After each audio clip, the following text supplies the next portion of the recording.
Abra sua Bíblia, por favor, no livro de Mateus, capítulo 18, Mateus 18, versículos do 6 ao versos 9. Você que está aí pelas rádios, pelos aplicativos, chegou agora da bagunça, né? Arrependido, passou o cartão e não sabe como pagar, deitou com aquela mulher e não era sua, quando você abriu os olhos viu que não era sua, com aquele homem, e agora? E agora? Vai pagar o preço, né?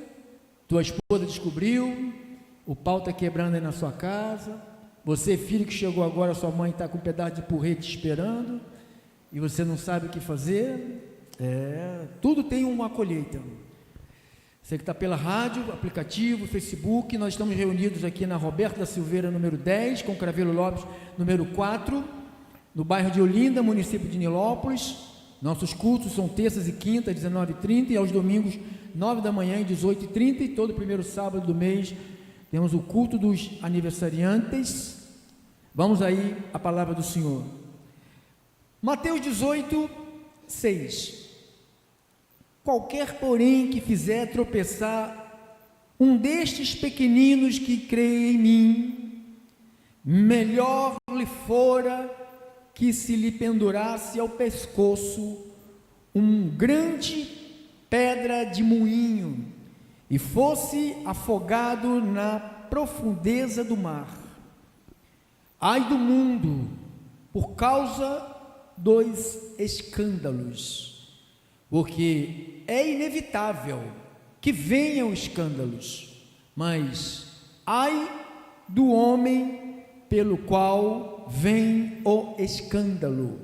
Portanto, se a tua mão ou o teu pé te faz tropeçar, corta-o e lança-o fora de ti.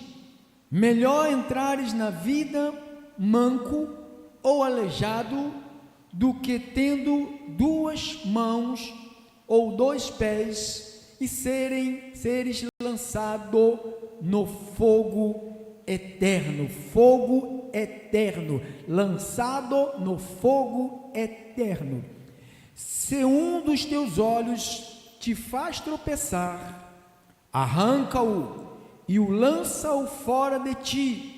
Melhor entrares na vida com um dos teus olhos, do que tendo dois e seres lançado no inferno de fogo. Jesus Cristo, mais uma vez, eu assumo a posição de semeador junto com essa família restituição. E nós estamos aqui lançando sementes. Neste exato momento, há uma grande audiência nas rádios, aplicativos, Facebook, YouTube, todos quantos o Senhor faz chegar esta palavra.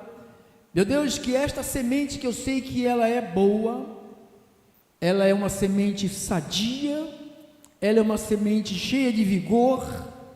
Quando ela cai na terra boa, ela produz. Que nesta hora, essa terra boa chamada coração dos eleitos de Deus, recebam estas sementes para a glória de Deus. E o povo santo de Jesus, que recebe a semente de Jesus, digam todos amém. Dá um glória a Deus, dá um grande aplauso ao Senhor. Igreja de Deus, escolhida para viverem a vida eterna em Jesus Cristo. Um dos alertas mais radicais de Jesus sobre a seriedade do pecado e a realidade do destino eterno. Jesus foi radical no que ele disse. Ele lançou aqui medidas radicais para um destino eterno. Se você prestou atenção, ele fala sobre tirar o pé, tirar o olho. Você leu comigo, né? Então são medidas radicais. Ele disse: melhor entrar na vida coxo ou estropiado do que seres lançado no fogo. A anatomia da tentação. Olha o que ele diz: se a tua mão ou teu pé te escandalizar, então são medidas radicais. Se a tua mão, se o teu pé te escandalizar, o escândalo, ele fala sobre o escândalo aqui, ó, verso 7. Ai do mundo por causa de quem? Do escândalo. Então, faz tropeçar pessoas. Eu disse na semana passada, ou na quinta-feira, que o mundo nos aprecia, mas não é para te aplaudir, é para te apontar. Não é para me aplaudir, ele fica me apreciando para me apontar como que eu faço, o que eu faço. Então, tropeço, a palavra original refere-se a uma armadilha. Jesus identifica que o pecado, muitas vezes, usa nossos próprios membros, olho, mão, pé, nossas ações, nossos caminhos, como um instrumento de queda. Tem gente que tem problema com pornografia, tem gente que tem problema com a mulher alheia, com o homem alheio. Aí o que eu vou fazer, pastor? Vou arrancar os meus olhos? Não é para arrancar olho nem para arrancar pé, tá bom? Isso aqui é uma palavra figurada. Então, quando ele disse que as pessoas fazem as outras tropeçarem, a identificação do problema. Antes de qualquer ação, é preciso identificar o que em nossa rotina ou em nosso comportamento está nos afastando de Deus. É o meu pé? Quando fala, se os teus pés, porque o que leva o nosso corpo? Não é os pés? Para onde teus pés estão te levando? Ali é um ambiente para você? Vale a pena você sentar ali e dar aquelas gargalhadas? Vale a pena você se prostrar na roda dos escarnecedores? Que te levou até ali? Teus pés? Depois outro membro que nós oferecemos para receber a porcaria, os ouvidos, os nossos olhos, a nossa língua. Então, Jesus aqui ele foi bem radical. A cirurgia espiritual, corta-o e o lança-o de ti.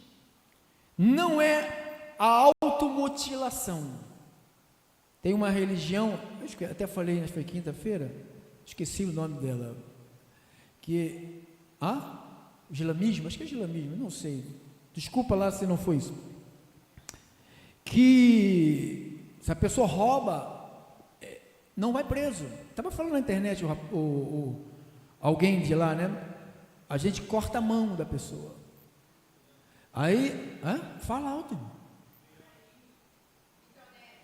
Não, a religião, é uma religião. Então, aí eles implantaram isso no país, porque a religião é que manda no país, né? A religião é que manda no país.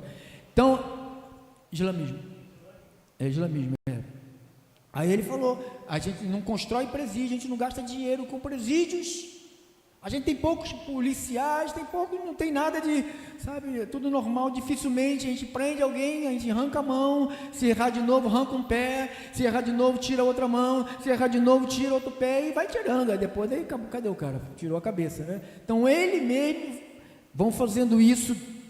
Então, por quê? Porque está cometendo um erro, e a pessoa é punida. Então, Jesus está falando de uma cirurgia espiritual. Ele diz, corta-o e lança de ti. não é uma automutilação.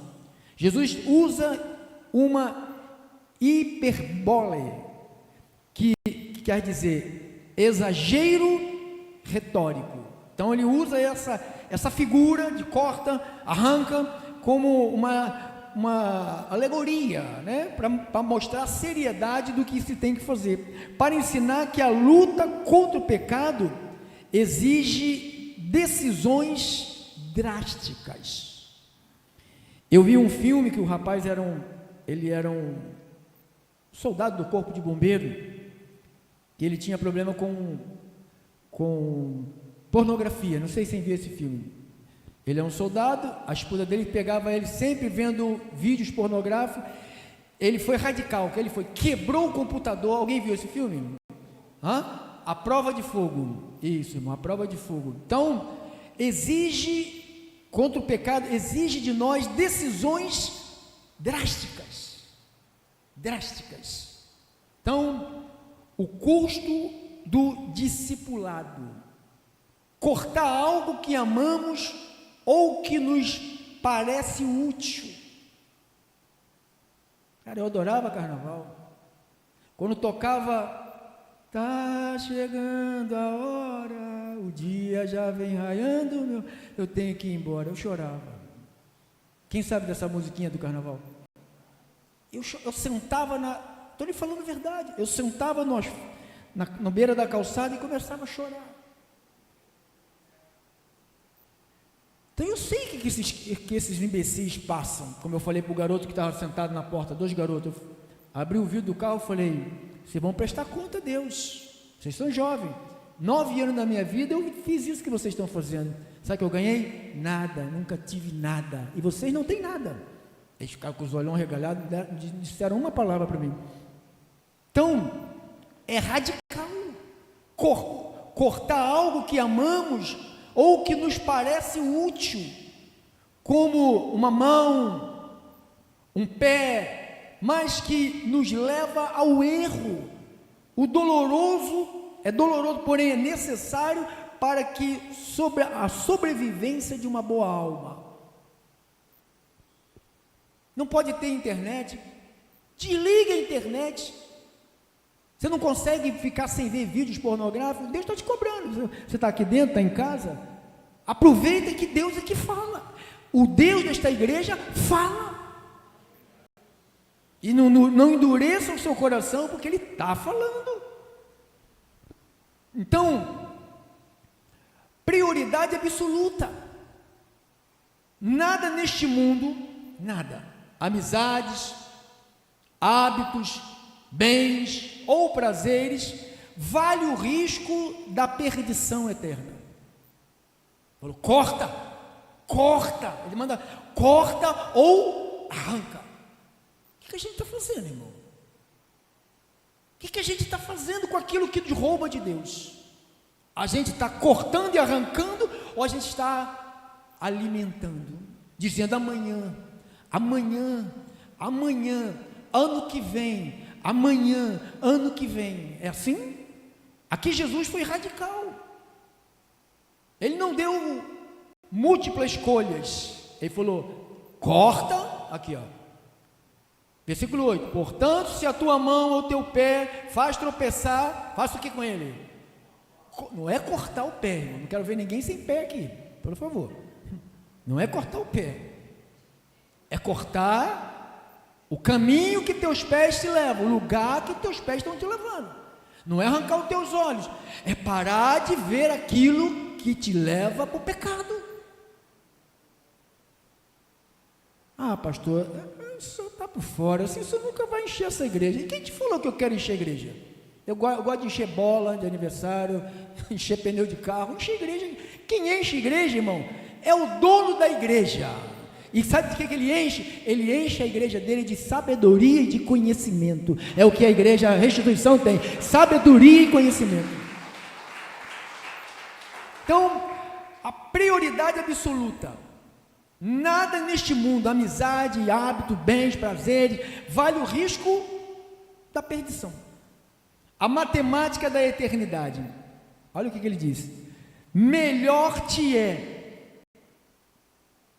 Olha aqui, versículo 8: portanto, se a tua mão, o teu pé direito faz tropeçar, lança fora. Melhor te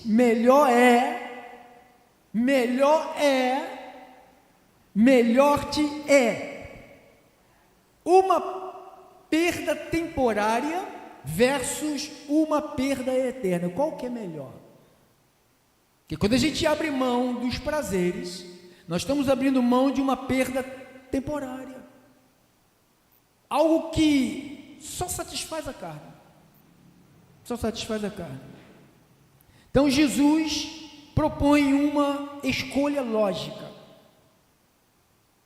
melhor viver limitado, ele fala, sem um pé, sem uma mão, melhor viver limitado nesta terra, abandonando certos prazeres ou liberdades para a carne, e ganhar a vida eterna e viver a vida eterna, do que ter tudo aqui e perder a alma. Tu vê a parábola que nós lemos em Lucas 16, do Lázaro, o rico e o Lázaro? Tu está se queixando de que, rico? Você teve tudo e o Lázaro não teve nada. Você deu a tua carne tudo que ela queria e Lázaro não.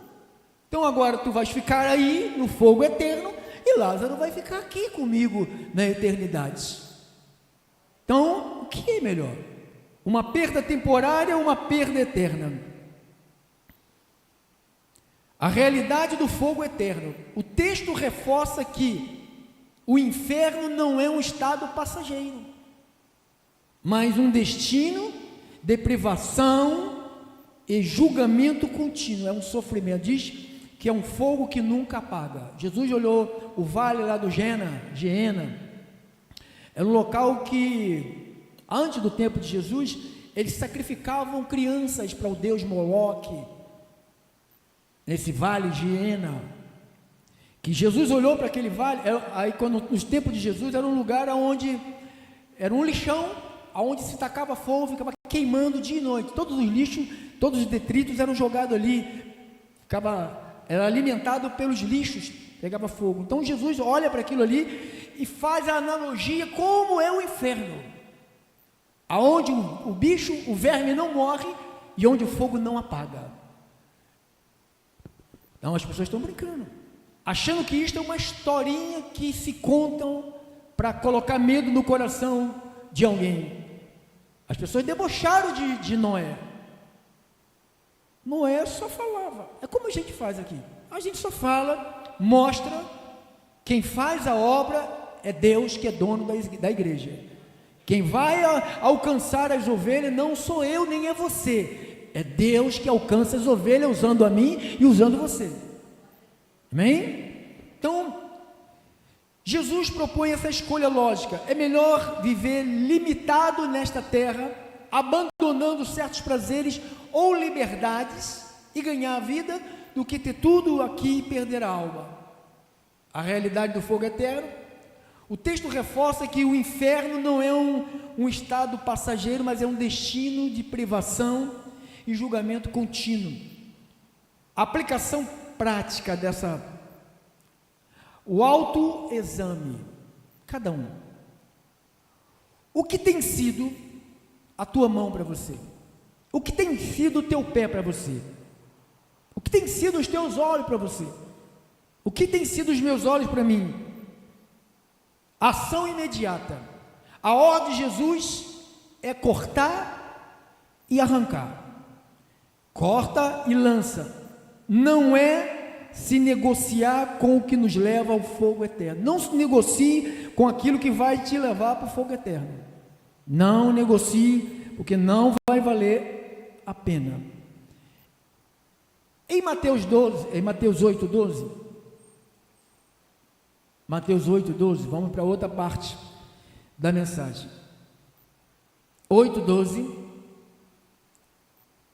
diz assim a palavra do Senhor. Isso aqui é sério demais. Diz assim: é uma história de um centurião que foi ter com Jesus e foi fazer um pedido pelo seu servo que estava doente. Alguém já leu essa história? Então, não vou ler a história toda, mas só quero te localizar o que eu estou lendo aqui. No versos 12, ele diz assim: ao passo que os filhos do reino serão lançados para fora, nas trevas, ali haverá choro e ranger de dentes. Então disse Jesus ao centurião: vai e seja feito conforme a tua fé. E naquela mesma hora o servo foi curado. Então esse versículo aqui traz um dos alertas mais severos de Jesus Cristo sobre a exclusão. Agora ele está falando para gente que parecia estar no reino, ou seja, estava na igreja. Essa turma aqui eram os hipócritas, eram os fariseus, os religiosos, os que tem hoje na terra, né? Que ficam preocupados com o mosquito. Olha, a gente que escutou eu falar, quem é fariseu, que ouviu falar o que eu falei, vai me julgar. Aí eu falei, ele falou que faz e acontece. E faço mesmo, irmão. Não volto para a palavra, não. Faço mesmo, não sou frouxo, não tenho medo de nada, não. Nasci uma vez e vou morrer uma vez. Não vou morrer 2 vezes, nem vou nascer mais, não vou nascer 3, 4 vezes. Então, a história é essa. Os filhos do reino serão lançados nas trevas exteriores, ali haverá pranto e ranger de dentes. Então ele está falando com gente que é filho da onde? Olha lá. Cadê lá, irmão? 8:12. 8:12. Ao passo que os filhos do reino, olha o que ele está dizendo, os filhos da onde? Do reino. O contexto aqui é o contraste da fé. Você é salvo pela graça e por meio da fé. A fé, aqui ele está falando, exaltando a fé de um homem, de um centurião. Esse cara não era cristão, esse cara não tinha nada, sabe, a ver com os da salvação da época, mas esse homem foi notado por Jesus. Jesus humilhou todos os religiosos, inclusive os apóstolos dele que estavam lá. Ele falou: eu nunca vi em Israel alguém confiar em mim como esse homem que não me conhece. Por isso que ele falou: os filhos do reino serão lançados nas trevas exterior, e ali haverá pranto e ranger de dentes. Ao versículo 11: digo-vos que muitos virão do Oriente, que não tem nada a ver com Israel, e virão do Ocidente, e tomarão lugar à mesa com Abraão, com Isaque e Jacó no reino dos céus. Ao passo que os filhos do reino, aqueles que não procuravam, esses são meus, porque eu vou apanhar eles para mim. Porque ele está mostrando que a religião não presta para nada. Não adianta você ser cínico. Sabe, eu não gosto de palavrão. Não gosto de palavrão. Mas eu prefiro que alguém xingue na minha frente, fale palavrão na minha frente, do que na minha frente fingir que não fala, e quando sair de perto de mim ficar xingando palavrão a vida toda. Para mim, pior do que aquele que fala palavrão perto de mim é aquele que finge que não fala, quando sai de perto começa a falar. Ou aquela pessoa que finge ser santinho na tua frente, quando está fora mostra quem é. Essas são as piores. Não é aquele que mostra: Senhor, eu sou frágil, o meu temperamento é assim, eu quero mudar, eu me esforço. Então esses são do reino. Não é aqueles que fingem uma espiritualidade que não alcança. Espiritualidade, fingimento, não alcança paraíso, não tem direito a reino de nada. Então, vamos lá. Jesus acaba de elogiar a fé de um gentio, de um estrangeiro, afirmando, está lá no versículo 10. E ouvindo isto, admirou-se Jesus e disse aos que seguiam: em verdade vos afirmo que nem mesmo em Israel achei fé. Não é para falar palavrão não, pastor. Então o pastor quer que fale palavrão na frente dele. Não é não, eu estou te dando uma analogia, tá bom? Estou te dando uma analogia de sinceridade. Então, advertência aos filhos do reino. Jesus confronta aqueles que se sentiam garantidos por herança, porque serem... Tu viu lá em João 8, que Jesus fala para os judeus, vocês têm por pai o diabo. Eles eram religiosos, estavam dentro da sinagoga, se vestiam como gente santinha, posava de gente santinha, de gente honesta, só vivia roubando. Então, Jesus confronta aqueles que se sentiam garantidos por herança religiosa ou tradição, mas não possuíam uma fé viva. Aquele centurião, ele possuía algo, ele possuía uma fé viva. Creia em Jesus. Então, Jesus mostra aqui a perda do privilégio. O que é ser filho do reino neste contexto aqui? Refere-se àqueles que tinham acesso às escrituras, presta atenção, mas depois não dizer o que eu não disse. O que é um filho do reino nesse contexto aqui?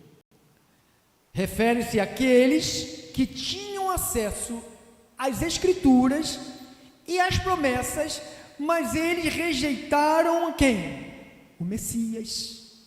Então, é esses que serão lançados, porque não tem salvação por seguir mandamentos, tem salvação por seguir Jesus, tem salvação por receber Jesus Cristo. Jesus é o teu Senhor, Ele é teu Salvador, então tu és salvo. Tu és salvo.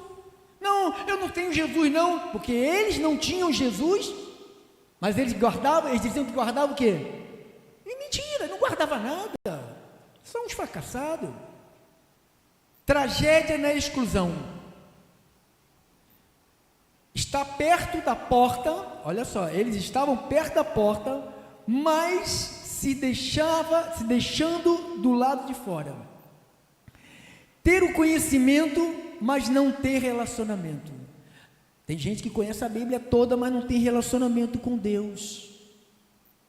O homem não conhecia nada, mas sabia que Jesus é poderoso. Ele falou assim: olha, eu sei que o Senhor tem autoridade sobre doença, sobre demônio, sobre tudo. Se o Senhor falar, fala. Se o Senhor falar, manda, vai acontecer. Se o Senhor mandar o demônio sair, a doença ir embora, vai embora, porque o Senhor tem autoridade. Ele falou: eu sei o que é autoridade, porque eu também sou uma autoridade. Você sabe disso, né? Ele falou para Jesus: se eu mandar o soldado vá para lá, ele vai. Se eu mandar ele ficar, ele fica. Se eu mandar ele andar para frente, ele vai. Se eu mandar ele andar para... Eu sei que o Senhor tem autoridade. Diga glória a Deus, igreja. A natureza do sofrimento eterno. Jesus usa duas figuras de linguagem impactantes. Duas.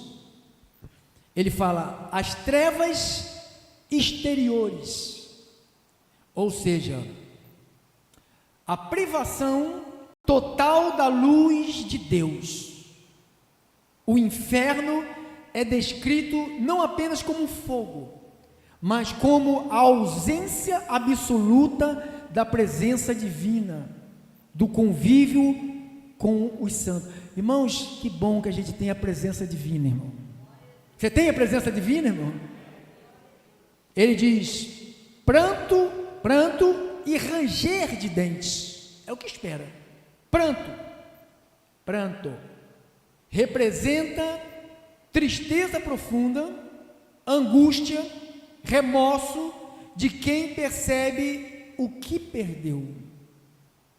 Ranger de dentes indica o sofrimento, mas também revolta e desespero por causa de uma decisão que não pode mais ser mudada. Ele foi radical: corta e arranca. O que está te levando a fracassar? Corta da tua vida, corta amizade, corta lugares, corta pessoas, corta ambiente, muda de bairro, muda de cidade, muda. Pastor, Jesus foi radical, ele falou: arranca-o e corta. A aplicação prática. fé na religião. Não precisa ter fé na religião, irmão. Religião não serve para porcaria nenhuma. A herança familiar ou rótulo religioso não salvam. Apenas a fé pessoal em Cristo garante a entrada no reino. Quem tem Jesus tem a vida. Oportunidade de presente. O convite para a mesa está aberto, mas a porta um dia vai ser fechada. Jesus é a porta. João 10, versos 1, versos 7 e versos 9. João 10, versos 1, 7 e 9. Em verdade vos digo, o que não entra pela porta no aprisco das ovelhas, mas sobe por outra parte, esse é ladrão e salteador. Versos 7. Jesus, pois, lhe afirmou, de novo, em verdade vos digo, eu sou a porta das ovelhas. Não é uma religião, não é dizer, eu guardo, igual aquele jovem rico, eu guardo os mandamentos. Além de ser mentiroso, era miserável, mentiroso e avarento. O Deus dele é Mamon. O Deus daquele jovem rico era o dinheiro, como muitos têm esse deusinho, oh, meu dinheirinho. Dinheiro é para gastar, irmão, para viver. Dinheiro é para desfrutar da vida, não é para botar no colchão não. Cuidado, Jesus falou, não junta lá no colchão não, que a traça vai lá e rói, hein? Deus vai pôr dente nessas traças aí que está guardando dinheiro no colchão, vai ruim. Cuidado. Em verdade vos digo, eu sou a porta das ovelhas. Versos 9.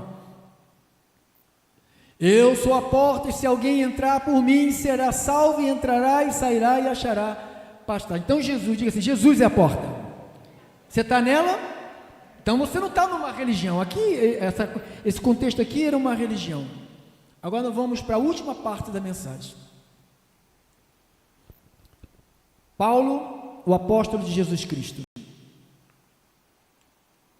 em 2 de Tessalonicenses,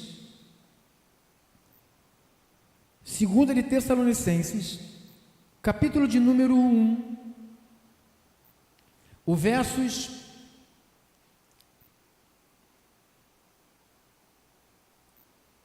7.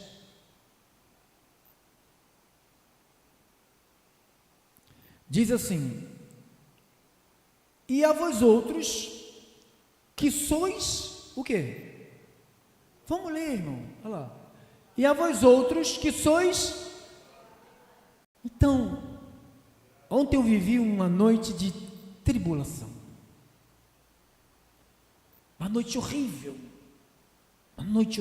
horrível de, sabe, eu senti na minha pele o que muita gente sofre anos e anos. E a vós outros que sois atribulados, o que vai acontecer? Alívio, juntamente conosco, quando do céu se manifestar o Senhor Jesus com os anjos do seu poder. O que você analisou, focado na esperança de um cristão, no momento exato em que a justiça será feita? Diga, a justiça será feita. O descanso que vem do céu. E a vós outros que sois atribulados, descanso. Olha lá. A vós outros que sois atribulados, alívio, essa palavra alívio quer dizer descanso. Quando haverá esse descanso? Quando, irmãos? Quando se manifestar o Senhor Jesus da onde?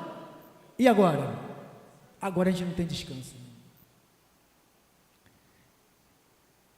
A gente não tem descanso. Às vezes dá vontade de desistir. O irmão estava lá cantando samba, ainda posto no status, né? Para todo mundo saber que ele está perdido mesmo. Cantando samba. Porque há pessoas que não conseguem viver a tribulação. Então ela acha, eu tenho que passar para o lado daqueles que me atribulam. Porque se você não quer viver a tribulação, você tem que passar para o outro lado. Ou seja, eu fiquei atribulado porque eu estava do lado de cá. Se eu tivesse do lado de lá junto, eu não estaria atribulado. Então, as pessoas são fracas. Elas não conseguem esperar aquilo que Jesus falou, o alívio. O alívio. Tribulação, mas depois vem o quê? O alívio. Diga assim, o alívio. O alívio. A vós outros que sois atribulados, o alívio ou o descanso conosco. Quando se manifestar o Senhor Jesus deste o céu com os anjos do seu poder. Número 1, realidade da tribulação. Então, essa tribulação não é não é um conto da carochinha, é uma realidade nossa, irmão. Todo cristão tem que passar por tribulação. É com o marido, é com a esposa, é com o filho, é com o vizinho, é no trabalho, é na doença, é falta de dinheiro, são tribulações. Essa do carnaval que nos atribula. O irmão Wanda mora do lado da escola de samba Beija-Flor. Por Deus do céu, eu não aguentava, irmão. Eu não aguentava, não aguentaria. Eu já tinha sumido dali há muito tempo. Então, a realidade da tribulação, a vós outros, então a tribulação, diga, é uma realidade. Diga, igreja, é uma realidade. Eu não posso me esconder. Para me esconder dessa tribulação, eu tenho que passar para o outro lado. Quer passar? Sabe o preço que é viver lá do outro lado? Fogo eterno, não é isso? Fogo que nunca se apaga, sofrimento eterno. Não começa a sambinha. Mas lá onde o Satanás será lançado junto com os seus demônios, que eles não querem ir para lá, como eu li para vocês lá em, acho que foi Mateus 8, 28 e 29. Põe lá, irmão, para mim. Só para passar para os irmãos. Mateus, depois a gente volta para cá. Mateus 8, 28 e 29. Mateus 8, 28 e 29. Tendo eles chegado à outra margem da terra dos Gadarenos, vieram-lhe ao encontro 2 endemoniados. Então, o que tem de gente nesta cidade, nesses dias, endemoniados, irmã, ande no Espírito. Ande no Espírito. Passa, irmão. Saindo dentre os sepulcros, a tal ponto furiosos que ninguém podia passar por aquele caminho, eis que gritaram: que temos nós contigo, ó Filho de Deus? Vieste aqui atormentar-nos quando? Então o demônio não quer ir para o inferno, e fica esses tontos aí, dizem, eu quero ir para o inferno, porque no inferno tem samba. O demônio não quer ir. Ele falou, você veio aqui já nos atormentar antes do tempo, deixa a gente entrar nos porcos. Depois a sequência do versículo diz, deixa a gente entrar. Andava pastando não longe dele uma grande manada de porcos. Os demônios pediram para entrar nos porcos, porque eles não queriam ser lançados aonde? No tormento. Eles sabem que a hora dele já está chegando. O diabo está se revirando, irmão. Ele está usando estratégia. Tu estava vendo a Netflix? O lado infantil está pior do que o lado adulto para assistir Netflix. Alguém já viu? O lado infantil, cuidado, você que tem criança, tem neto, tem filho aí, cuidado, não deixa lá, tu tem lá umas coisas horríveis, excitando a criança, duas criancinhas se beijando na boca, eu amo você, fulana de tal, beijando na boca, um desenho, que a mãe larga lá a televisão ligada, né, e deixa a criança lá, ou então com o celular na mão, sabe? Ela está, pelo menos me deixa fazer as tarefas. Cara, é melhor você não cozinhar, nem lavar, nem passar, do que ver teu filho ou teu neto destruído por causa desses demônios. Eu falo para o meu neto, esses caras são demônios, você não tem nada a ver com demônios, você é muito mais inteligente que esses demoniados aí. Eu brigo com ele, falo com ele. Então, Tessalonicenses, então o demônio não quer ir para lá, olha lá. Só o povo que está na carne aí vivendo essa festa pagã, Então, a realidade da tribulação. Bota lá em Tessalonicenses de novo. 2 Tessalonicenses 1:7. A igreja sob pressão. Paulo escreve para a igreja cristã que sofria real. A vida cristã, ela não é isenta de aflição.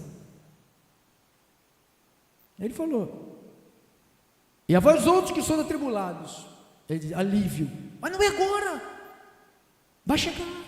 A vida cristã é uma vida, não é uma vida de eu sou crente, agora eu não tenho que passar por tribulação. Isso aí é uma mensagem sensacionalista que prega aí os vigaristas. A casa desses vigaristas estão cheios, casa cheia de pastores. Ó, meu lindo, ó, meu lindo, vai falar igual macho, rapaz. Então, o reconhecimento de Deus não é indiferente à dor dos seus filhos. Ele falou lá em João 16:33, neste mundo vocês vão passar por aflição, mas tende bom ânimo. Diga, bom ânimo. Está lá. No mundo passais por aflições. Eu passo aflições, irmão. Você não imagina as aflições. Minha esposa, eu e minha esposa sabemos o que nós vivemos. Para me chegar aqui, sabe, é uma batalha, é uma luta. Não tem trégua, não tem um descanso, não tem um minuto sequer de trégua. Sabe, é batalha, é luta. Às vezes eu quero fugir para o mar, pescar, porque senão eu infarto, eu tenho um colapso, porque eu tenho que ficar longe, mas mesmo assim, longe lá, o povo não me deixa em paz, nem no mar, é direto o meu telefone ligando para mim, mandando mensagem. Então, no mundo passais por aflições, mas tende bom ânimo, Jesus falou, eu venci o mundo, o teu Deus venceu o mundo. Então, reconhecimento de Deus não é indiferente às nossas dores. Ele vê a tribulação, Ele registra para o dia da recompensa. Como que você passa pela tribulação? Como que nós reagimos na tribulação? Diz que há uma promessa de refrigério, de descanso. Descanso significa, a palavra aneses, quer dizer alívio.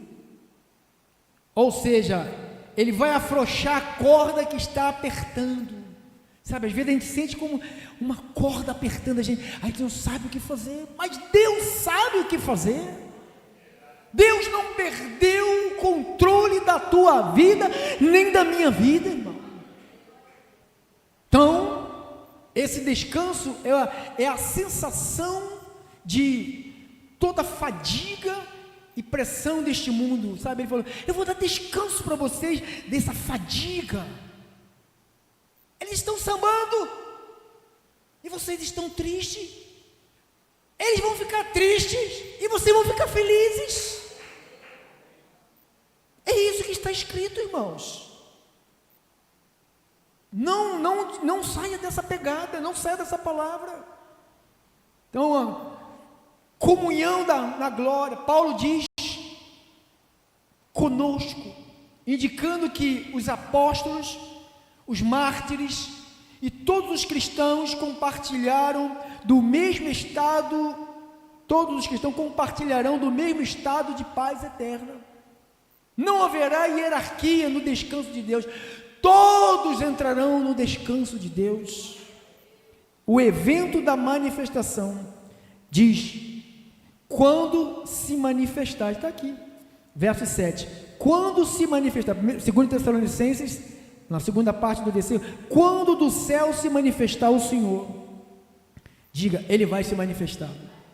Diga, Ele vai se manifestar, irmão. O Apocalipse de Cristo, o termo usado como revelação, Jesus não virá de forma oculta, como na primeira vez, mas de forma visível, diz que todos os olhos o verão. O exército celestial vai acompanhar ele vem com os anjos do seu poder. Isto demonstra que o descanso dos santos está garantido pela força do onipotente, do Rei dos Reis. O mesmo poder que traz descanso para a igreja vai trazer juízo para os rebeldes. Nós entramos no descanso, eles entram no juízo. A aplicação prática, perspectiva eterna. A tribulação é temporal. Hoje você está passando, daqui a pouco vai passar. Mas a dele, do ímpio, é eterna. Tribulação é temporal, mas o nosso descanso será eterno. O cristão deve olhar para além do sofrimento presente, focando na manifestação de Jesus. Ele está chegando. Diga, ele está chegando. Temos que ter uma paciência ativa, saber que o descanso virá. Não virá da terra, nem de Brasília. O descanso virá do céu, irmão. Para de ficar confiando em cavalos, em carros. O nosso descanso virá do céu. Está aqui escrito: quando do céu, diga, do céu, virá o descanso. Nós nos capacita a suportar a pressão da terra com esperança e com dignidade. Suporte a pressão da terra com esperança e com dignidade. Suporte. No versos 8 de 2 de Tessalonicenses, diz aqui: em chama de fogo, tomando vingança contra os que não conhecem a Deus, contra os que não obedecem ao Evangelho de nosso Senhor Jesus. A justiça divina no retorno de Cristo, focado naqueles que rejeitam deliberadamente a luz. É o julgamento da rejeição voluntária. Aqui está escrito: como labareda de fogo. João falou que Jesus tinha os olhos como fogo, como labareda de fogo, tomando vingança dos que não conhecem a Deus e dos que não obedecem ao Evangelho. Então, dois grupos de pessoas aqui. Primeiro, que não conhece a Deus, e aqueles que não obedecem. Porque quem não obedece? Quem está congregando. Sabe, você pode estar aqui, ou me vendo, ou me ouvindo, fazer parte de uma congregação, mas você não obedece nada. Você trata o cristianismo como se fosse uma religião, algo fútil, algo detestável, que Deus abomina. Toda religião aos olhos de Deus, todo religioso vai arder no inferno, irmão. Não tem céu para quem é religioso, só tem céu para quem crê em Jesus Cristo, irmão.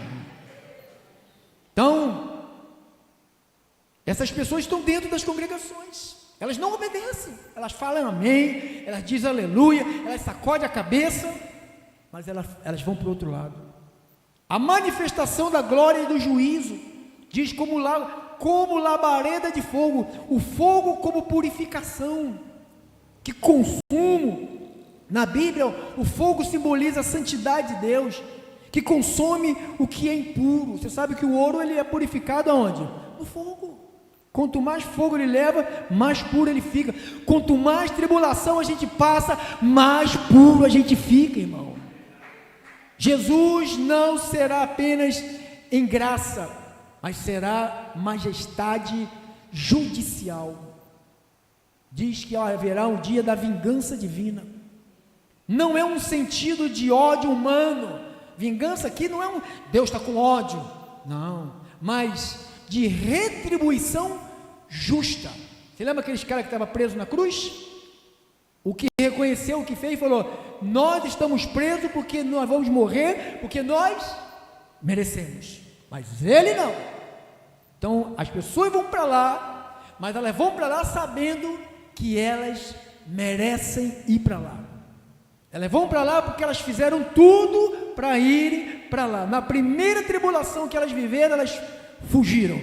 Melhor ir para o samba, melhor elogiar o Satanás, melhor botar uma veste de mulher, e depois volta, nunca mais vira homem.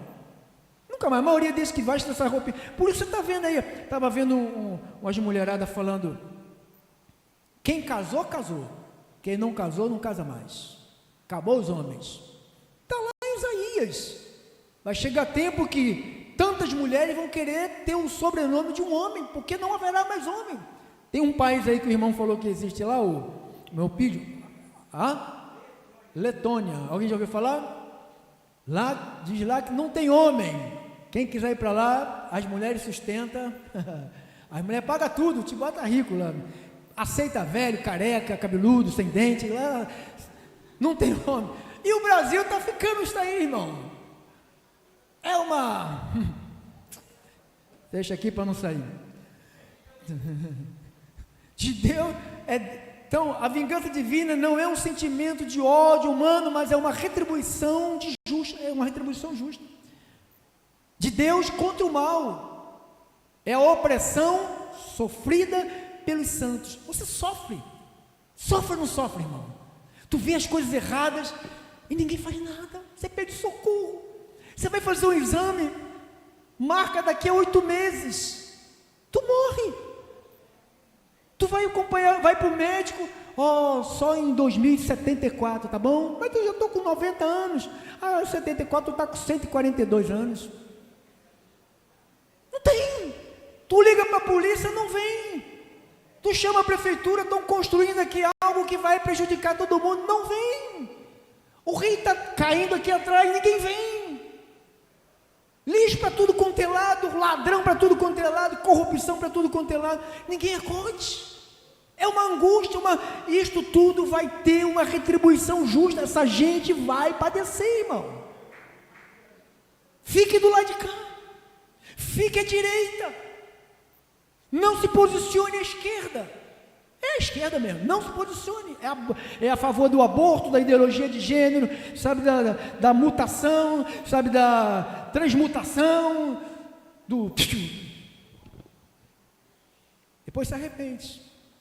Eu arrependi de ter, agora já era, Então Paulo identifica quem são os alvos desse juízo. Calma aí, irmão, não corre não. Os que não conhecem a Deus, refere-se àqueles que vivem em ignorância culpável, ignorando as evidências de Deus na criação e na consciência. Guarde aqui, vai lá em Romanos 1. Romanos 1.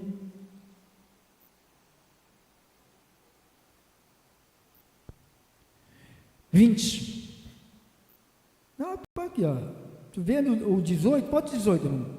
A ira de Deus se revela do céu contra toda impiedade. Ele não vai se revelar contra a justiça. Se você anda corretamente, não tem ira contra a tua vida, tem amor, tem presente, tem dádiva de Deus, tem recompensas. Deus vai recompensar a gente. Diz que nós vamos ter alívio. Cara, esse fardo, essas coisas que nós sentimos, que é passageira, é só 70, 80, a gente vai para debaixo da terra, 90, vai embora. Mas o sofrimento dessa gente vai ser eterno, e o nosso alívio também será eterno. Viver com Deus na sua eternidade, está aqui, Perversão dos homens que detêm a verdade e injustiça, pela justiça. Porquanto o que de Deus se pode conhecer se manifesta entre eles, porque Deus se lhe manifestou. Porque os atributos invisíveis de Deus, está vendo? Refere-se àqueles que vivem em ignorância culpável, ignorando as evidências de Deus na criação. Os atributos invisíveis de Deus, assim como o seu eterno poder, como também a sua própria divindade, claramente se reconhece desde o princípio do mundo, sendo percebidos por meio das coisas que foram criadas. Quem não sabe que existe uma força gloriosa por detrás de tudo isto, irmão? Então, essas pessoas que ignoram isto, essas pessoas vão ser